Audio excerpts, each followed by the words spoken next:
And we both get out the car, right? And of course, he's wanting to see what I wanted to talk about, right? So I go into recounting the night's events with the young lady, right? And he's like listening silently. And I take him through the whole story. And, I get to the end, and that's when he was like, it was settling. And I remember seeing him like nod at seeing kind of, I guess, where I was going, right? And I just remember saying to him, I was like, this is a pattern at this point, that I keep kind of getting caught in your web when all I want to do is work. I just want to work, and I want to keep moving towards what I originally set off to do and what I thought we had, partnered up to do, but I keep getting caught in your personal life and the web of your personal life. And it's one thing if you choose to kind of conduct your life the way you want to, but I don't understand why you like stupidly, like, I don't know if you're doing it on purpose or not, but you're letting me get caught in it, and I think you're aware of it. I think you're aware of it, and I just think you think that nobody's gonna confront you about it, I guess, But I'm not cool getting caught in your web. I don't like it, and I don't like the you that I'm seeing that you are outside of this profile that that relates to me. I said, everybody that, we're around, all of our actors, all the people that know us, all the people you introduced me to, people I've introduced you to, everybody just thinks you're just this great guy. Everybody thinks you're this great guy, but I know you're not. I know you're not that person. And I know you're pretending, and, it bothers me that most of what, I hear about you is just how much, you're like this ideal guy and blah, blah, blah, and everybody loves you. And I remember saying it bothers me because, I've realized that I do too. And, I have these feelings, towards you. And I remember, I'm paraphrasing, by the way. I remember he said to me after I said that, he says, he said, I know, or I already knew. Which that bothered me as well. The fuck you mean you already knew that I had feelings towards you? The fuck you mean you already knew? I'm thinking in my head, if you already knew, why have you done some of the suspect things that you've done? If you already knew, and if you already knew that that's what I was struggling with when it came to you, why did you do things to exacerbate that and make that worse and make me feel more, worse and more twisted? And, like, the fuck do you mean you knew? But I'll get to that later. I said, I don't want to be friends with you anymore. I don't want to work with you anymore. And I think that this should be our breaking point. I don't want to know you anymore. I wish you well. I don't like you. I said, these feelings that I have, like, I don't like you as a person. I was like, these feelings that I have, they'll go away. They'll go away. But like, I don't want to do this with you anymore.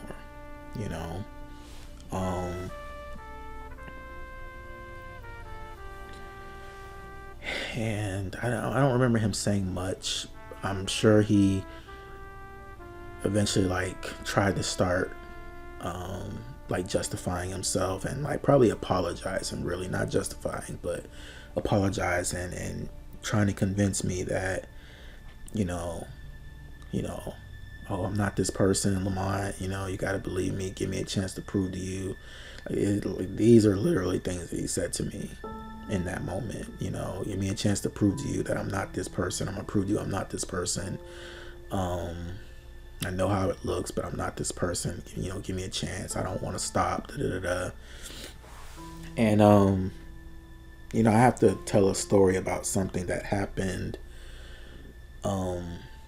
in the conversation, in the story about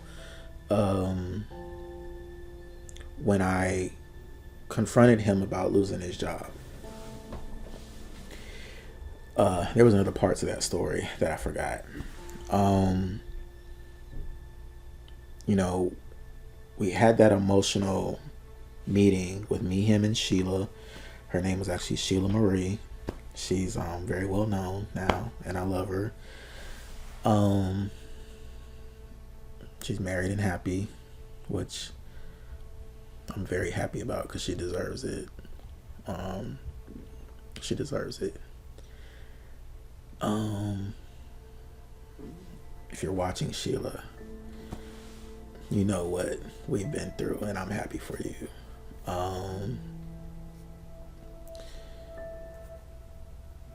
We had confronted him and talked to him about the job thing. He admitted to it. He got emotional, and he asked us for support, and we said yes. And I remember Sheila left first, and then he walks me outside down his driveway. And I remember we stopped in the middle of his driveway of his house, and because I always park on the street, so we were walking to my car so I could leave. And he stops me and he gives me a hug, and he says, and here's the thing about me at that time in my life and in my previous life, growing up as a kid and everything. So I had issues with affection. You know, I didn't get affection as a kid. And so when I had friends like in middle school and high school try to show me affection, I kind of struggled to receive it. So I was still that way even as a grown man in college at this point, 24 and 23, 24. And so anyway, so he knew that I didn't like people hugging me, and I wasn't the one like into like saying these like affectionate things to people or receiving them, right? Not that people were in the habit of telling me those things, but sometimes they would. Sometimes I had friends that would. So anyway, we're in his driveway, and he's walking me to my car, and he stops in the middle of the driveway, and we're saying goodbye, hugging or dapping, and then a hug. He hugged me, and then he says, he kind of like makes me hug him back, right? And then he says,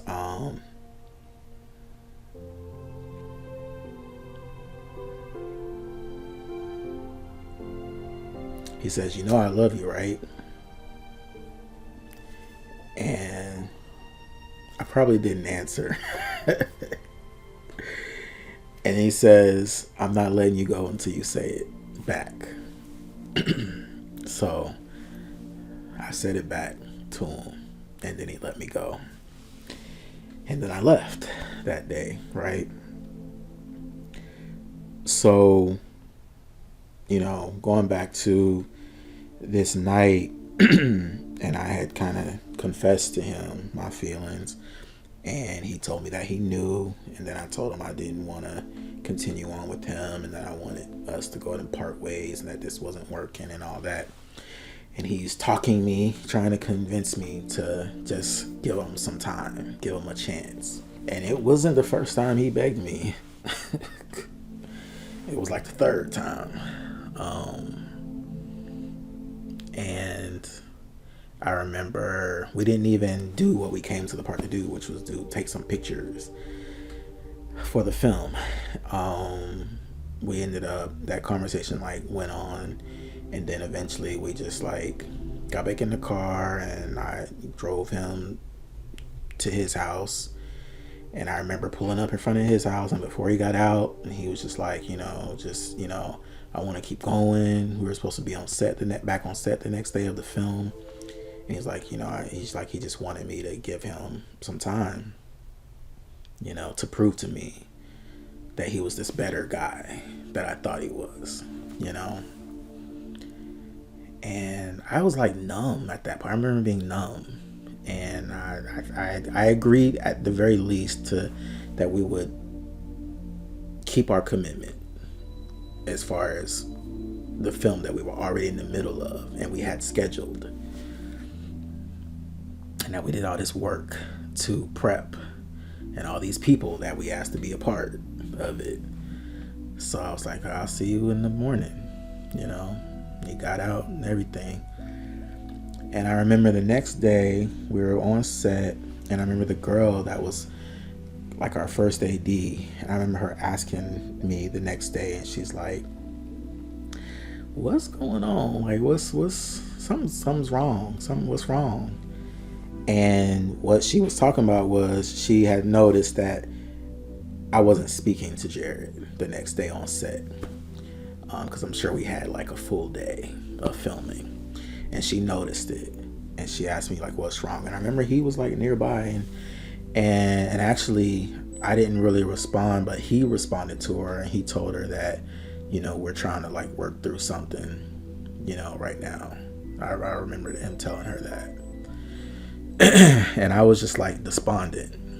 I was despondent, because I didn't know what I was going to do.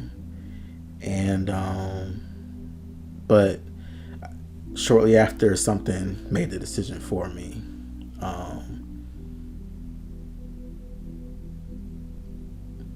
which I'll cover in another video, but as it relates to me and Jared at this time, how this culminated was we kept working on the project. There were some other incidents that happened after that and around this where some things popped up, some people popped up, and I started getting a little sensitive to the people that he would introduce me to and bring me around, because and there were people before even that moment. Like, there were people he went to school with. Some of them were I knew were clearly gay. Some of them were clearly DL. This one guy in particular, a friend of his from school that was like, I know what's going on here. One time he took me to a house full of I feel like it was a house of DL guys. It was like full of guys, and I was just like, why would he bring me here? Just like on a random day, he was like, oh, we're about to stop at somebody's house. And we stopped at this house. It was like a 2-story house, and it was like a bunch of, college age dudes in the house. And then like his friend who was his age, who was out of school, he was there. And I just remember sitting in on the couch. We were there for a short time. But I just remember thinking, these guys in this house are gay. Like, I could tell. Not gay like in a flamboyant way, but what I'm telling you is that I know, discreet DL dudes when I'm around them. Like, I know, and that was just an experience that I banked at the time, because I didn't have a full profile of Jared. I hadn't put a full one together, but I was just banking these things. There was like this one guy that was like a model. His name was Ashley, and Jared started bringing it around at some point, and this guy was totally gay. And I was just go, why is he hanging around this guy all of a sudden? Like, spending so much time around this guy. At the time, it was one of those things that was like making me like ring alarms in my head. And of course, in hindsight, years down the line, of course, I'm like, oh, I know what that was. He was hooking up with that guy, clearly, and some other people, that were suspect. There was all these things, and Like I have emails that I sent him during that time, like confronting him and being like, yo, like, can you explain all these like mysteries that keep popping up? And you introduced me to this person, but this person kind of whispered this about you, and this person kind of made an offhand comment of this about you, and I don't know who I'm dealing with. Who am I in business with? And every time I would come to him with that, he would try to reassure me. Sometimes I guess he would be offended, but there was a long track record of those things. And by the time the incident started happening in late summer 2008, I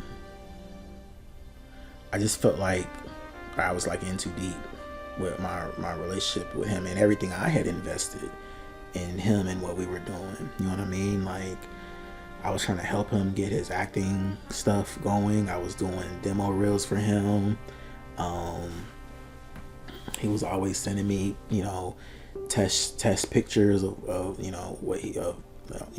modeling pictures and stuff like that. And he was trying to get things going for him, and I was always super supportive. I was always doing stuff for him, and I was teaching him how to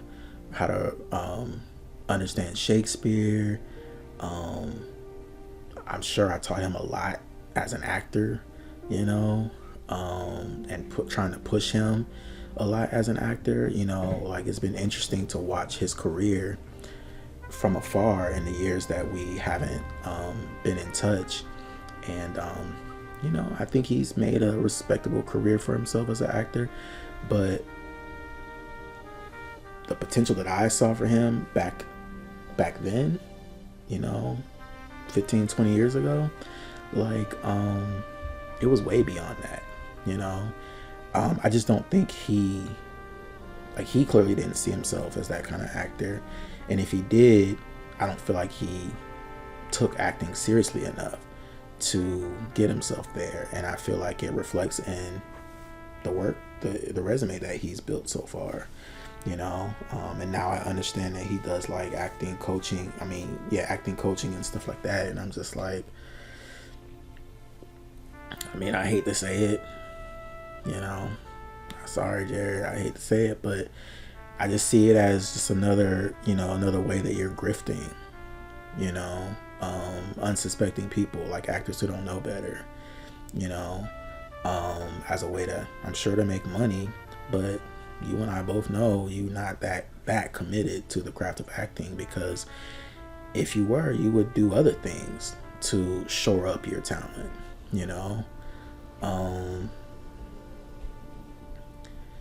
So, it's just like almost everything I've ever known about him has been kind of rooted in authenticity.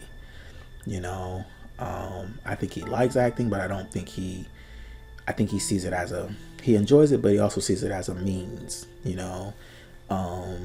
as opposed to something that like gives him purpose, And I used to ask him things to just try to get a gauge of his depth and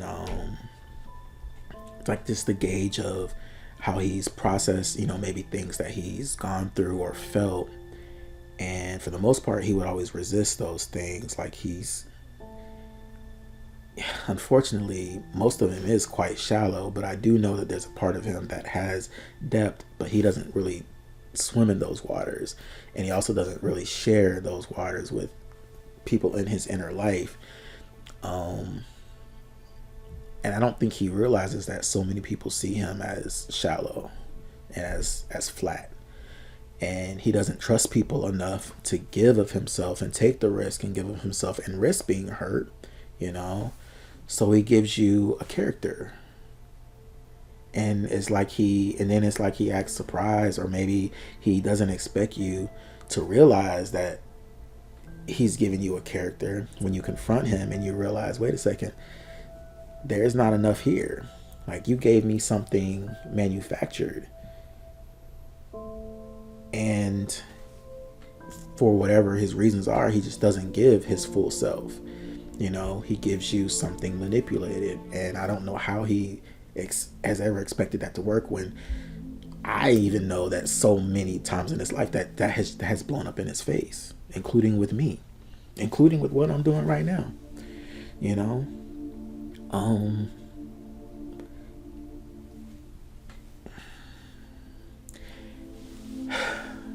This video is going to end on that point in 2008, that those moments with him that I described did culminate in me leaving school. He wasn't the direct reason, like he wasn't the straw that broke the camel's back that made me just dip and leave Tallahassee. Just dropping everything and leaving, right? So we didn't even finish the film we were filming.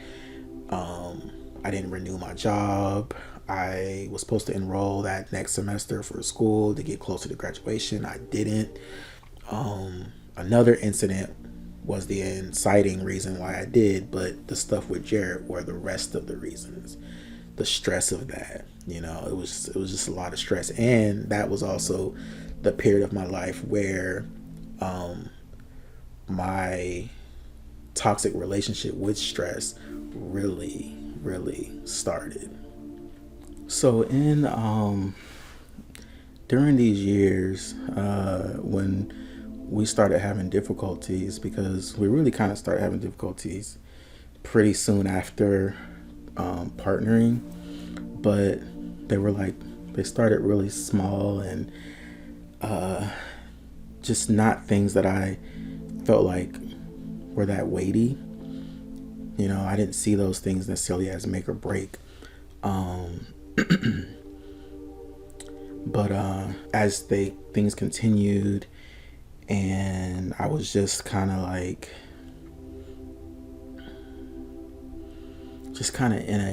in a haze of busyness, where there's a lot going on, and I'm trying to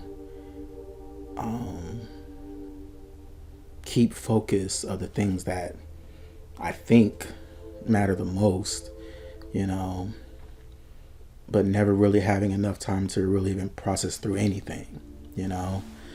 So I started coping in different ways. One of those main ways being, or one of the only ways that I would cope with it, was I started like writing poetry, you know, about what I was going through and what I was feeling as I was going through these life experiences, not just with Jared, but with the other people that were in my life and that we were dealing with and that I was dealing with. And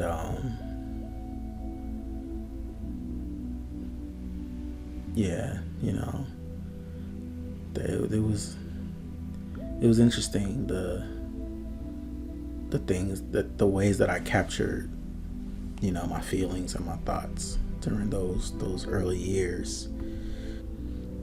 You know, I feel like you know, this was gonna be something that came up years later. Is Jared would accuse me of accusing him of just kind of like playing into what he said he knew and picked up on in 2008 that I wasn't, you know, aware of at first until Keisha mentioned it, but basically like my feelings for him. And I just felt like the more that I thought about that part at the time, around 2008 and 2009, I just started to feel like I don't feel like if that is truly what's happening with me, and I've developed feelings for him, I just don't feel like I got there by myself. And so I just started going back and just looking at our experience even at that point, and like tracing how I felt like he either played into that, he either designed that to happen by doing certain things he did, or even once he became aware of it, I feel like he should have stopped doing things that could play into it or exacerbate my feelings. I remember one time we were at rehearsals for MBK, and it was like season 2, and we used to have our rehearsals at FAMU. One of our cast members and producers, James Bland, had like arranged that we had free access to their band room in the nighttime to have rehearsals.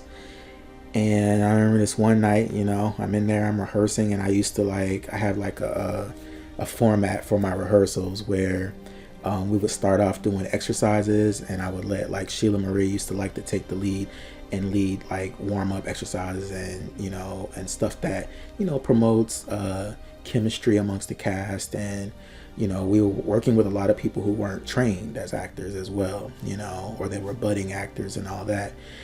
So we would start our rehearsals with that usually, and then we would break out. I would break the groups out based on scene partners. And I remember this moment of me working with one of the smaller groups, and next thing I know, while I'm like giving them notes and stuff, I feel somebody's hand on my neck giving me a massage. And I look next to me, and it's Jared massaging my neck.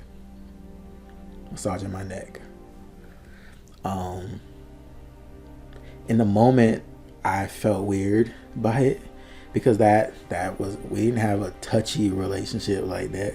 We would dap each other up when we see each other, when we hug when we see each other, or when we're leaving each other, but that was the extent of it. I thought that was a very intimate act on his part. And he did it in front of people, which also was like kind of a mixed message thing. I don't know how to take that really. And there were other times that I remember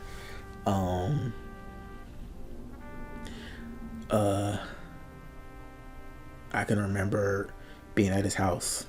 I was always at his house, and a couple times, when we were done kind of talking business and we were just like shooting shit or talking about other topics or whatever that were going on with us, you know what I mean? Like there was one time in particular I remember he was laying on his futon in his living room, and I was sitting across from him. There was the wall, and I was sitting against the wall, but I was like just like a couple feet from him on the futon, and he was laying on his stomach and he was facing me off of his futon, and we're just talking. But I just remember, I'll never forget, like I was just like looking at him in his eyes, and it was just like something in his eye that was like, I read it as sexual. Okay, I remember thinking, why he got that look in his eye at me right now? And it's late at night. I was pretty much about to get ready to go home, because that's how it would go. We would do our business, and then I would go home.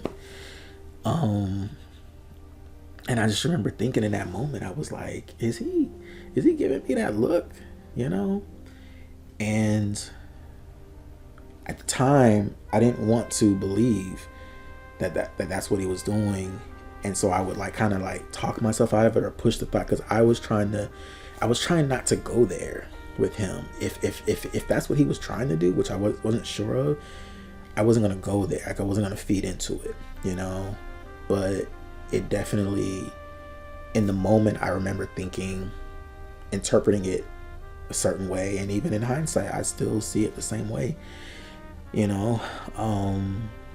There were other moments like that, you know what I mean? There was the time where, he fell asleep in my bed, and I put this scene in my movie, actually, in Taxman, talking with the Taxman about poetry, and he came over my apartment one night after doing wherever he was, and it was late, and I was home editing on my bed, spread out on my computer, on my bed, on my laptop.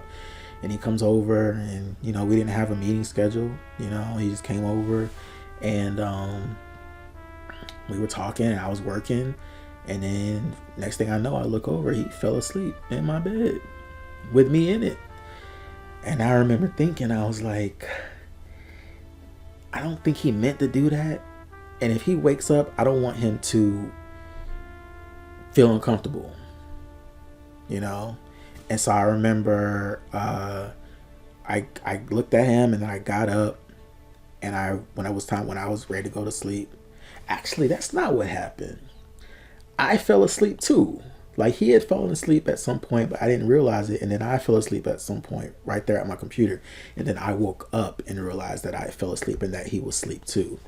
And I remember thinking, this don't look right, right? And I said, if he wakes up, he might just feel some kind of way, or he might freak out. And so I remember instead of going back to sleep, I got out of my bed and I went into my living room, and I slept on the futon in my living room, just so he wouldn't be uncomfortable, you know, with that picture. And I remember in the morning, he woke me up as he was leaving, and I just remember it was just a real uncomfortable, like a weird energy between us as he left. You know, I put it in my movie, and I feel like I captured it pretty well. Matter of fact, I'll put the clip here.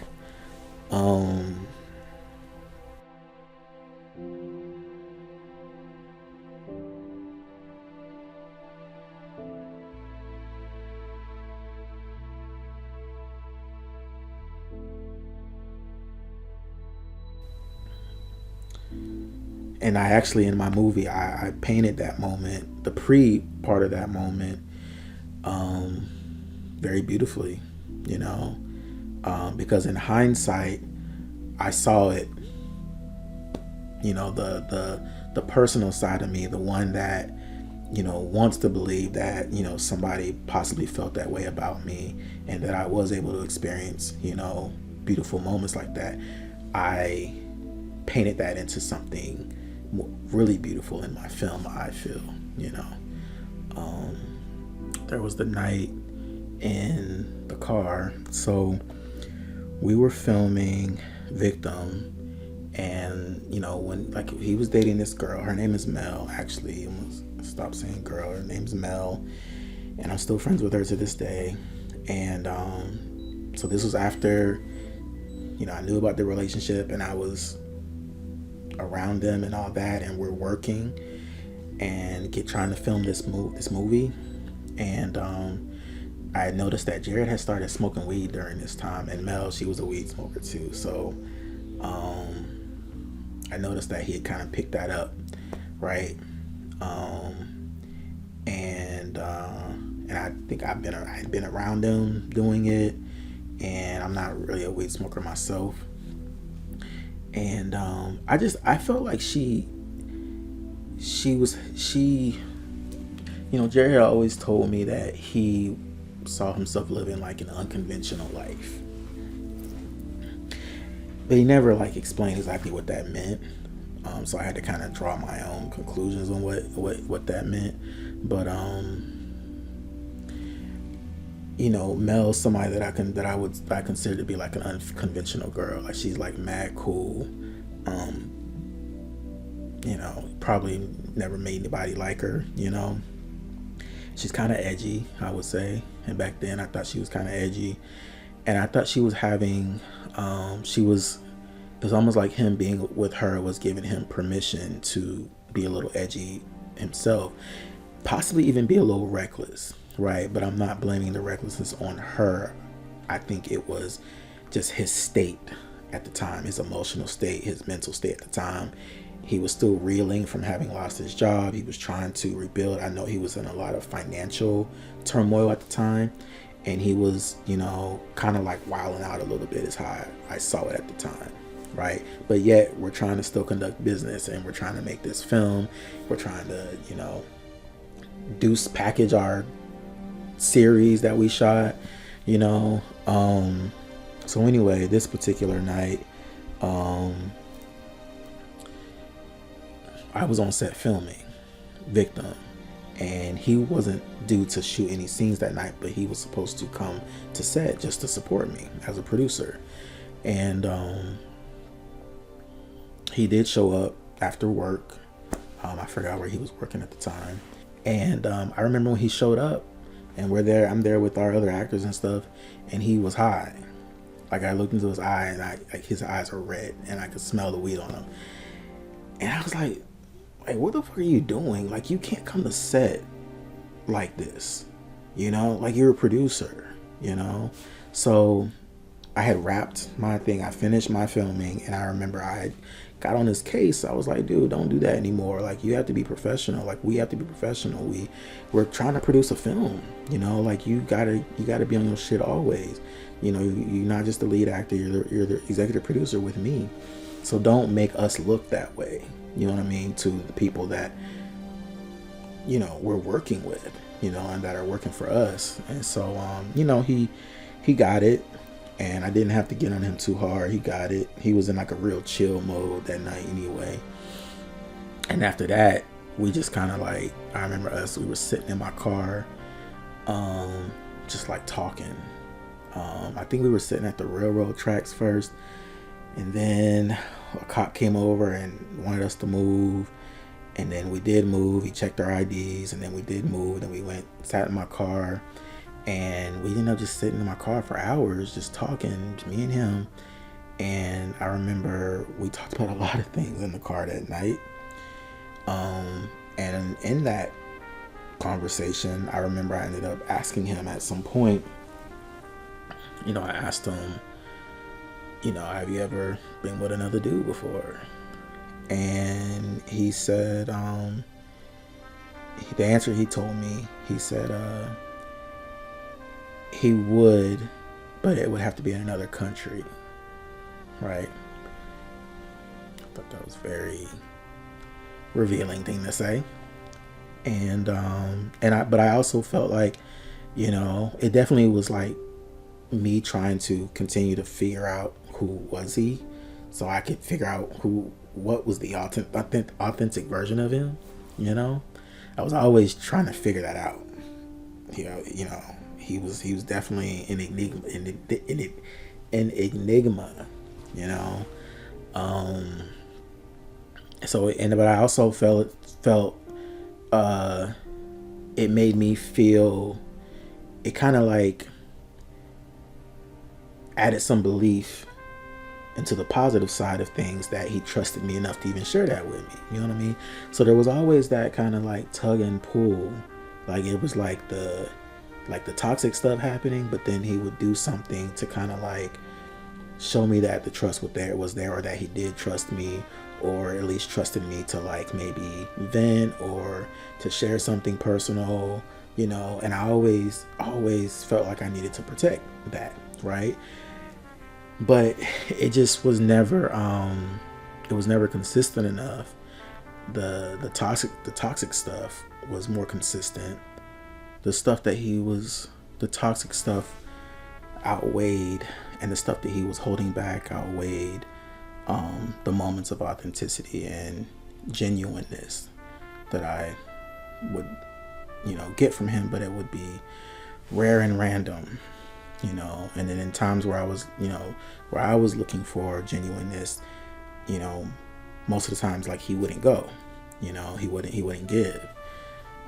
But again, he was always wanting transparency, and, you know, and then I came to realize way later that was also his MO too. You know what I mean? Like, keep his stuff to himself, but he you know, uses what he knows about other people, you know, to use back on you, you know, which he did with some of these girls that they told me about, and he did it with me in certain ways, you know. He's good for that.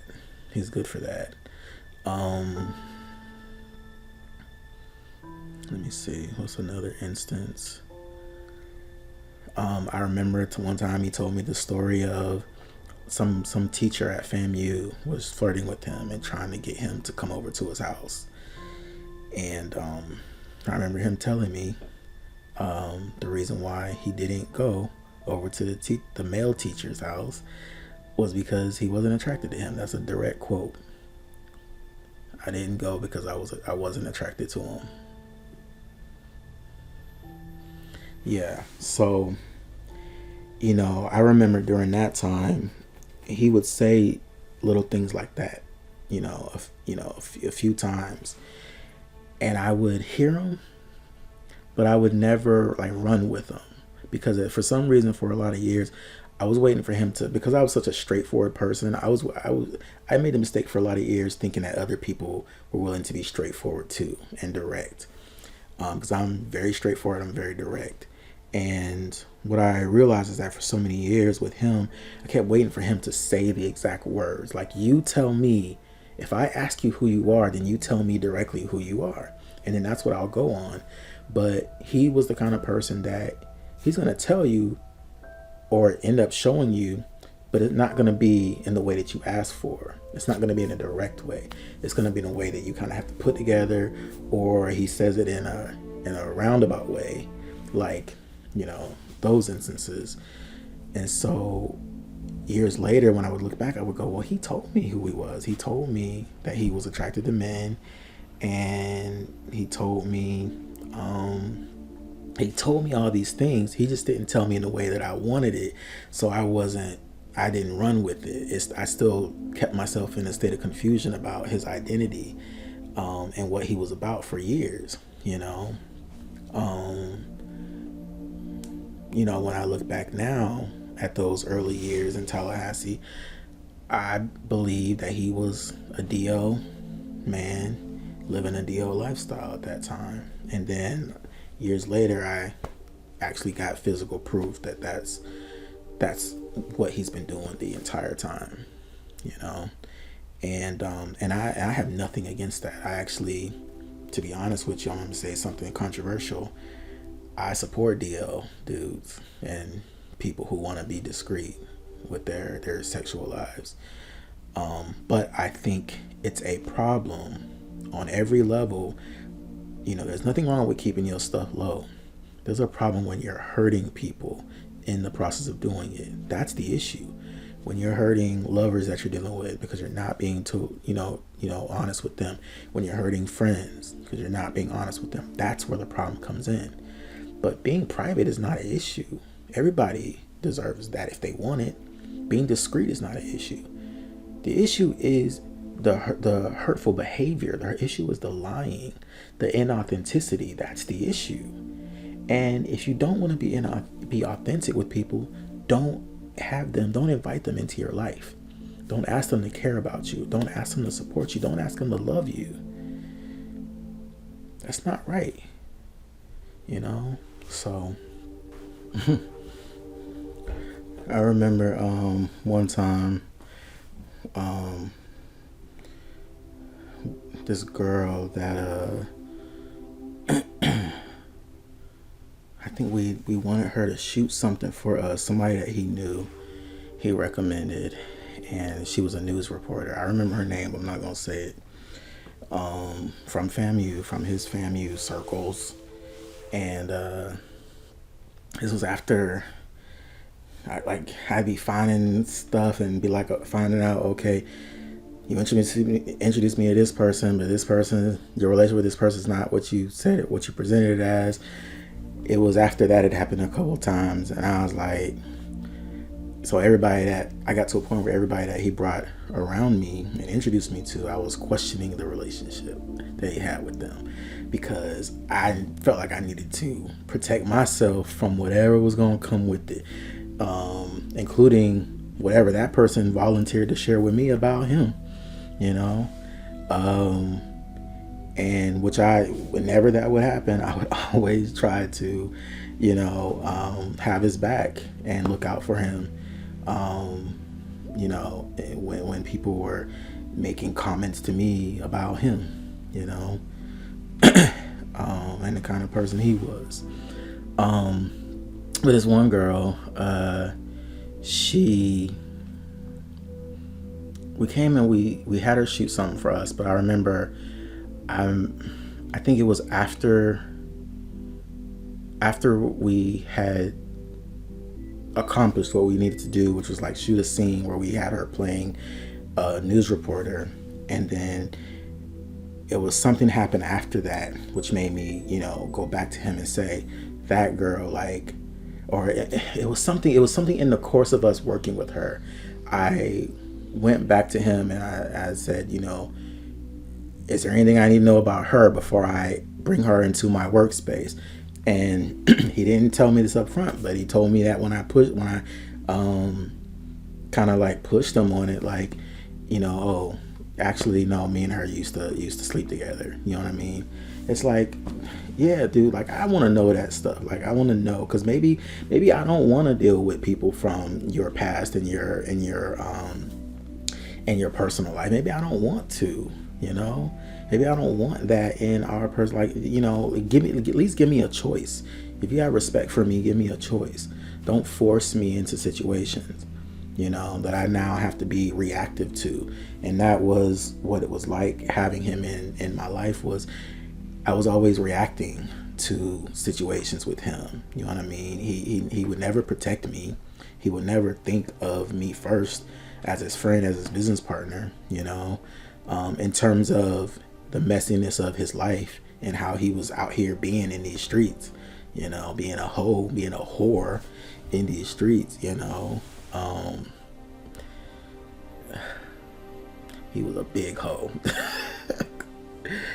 I was so disappointed when I realized he was just out being a big hoe. I was like, golly, you are really not a good person.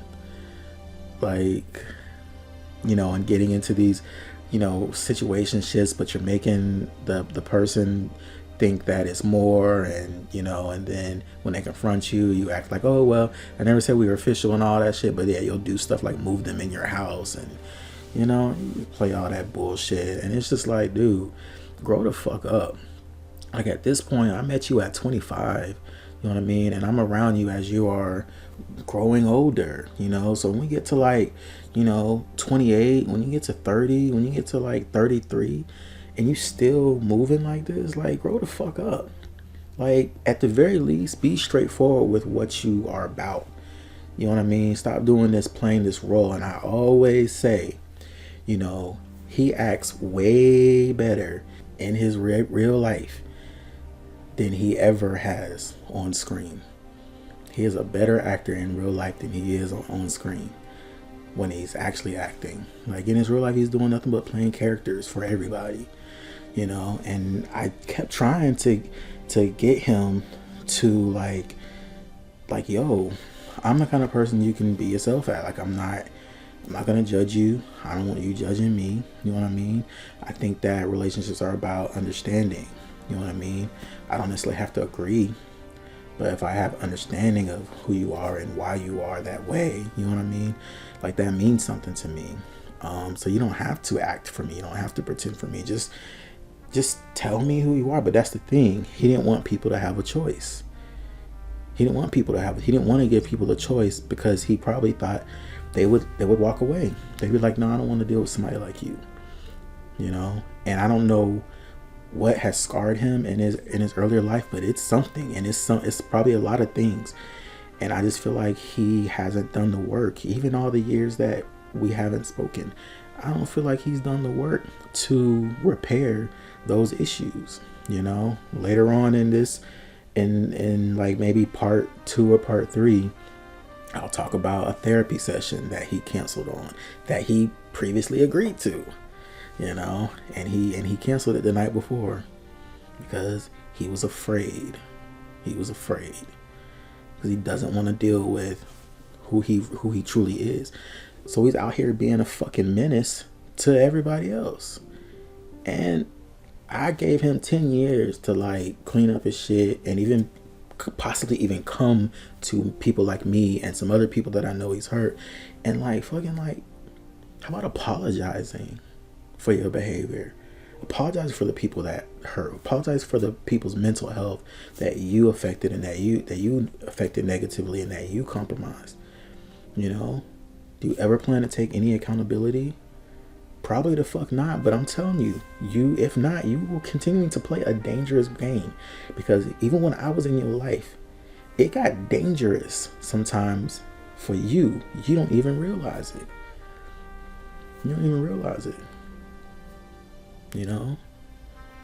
So unfortunately, this is just, you would think that this was the end of the story, but this is just the first 3 years of the 11 years that I spent with him. And so I'll be back to tell you about the next era.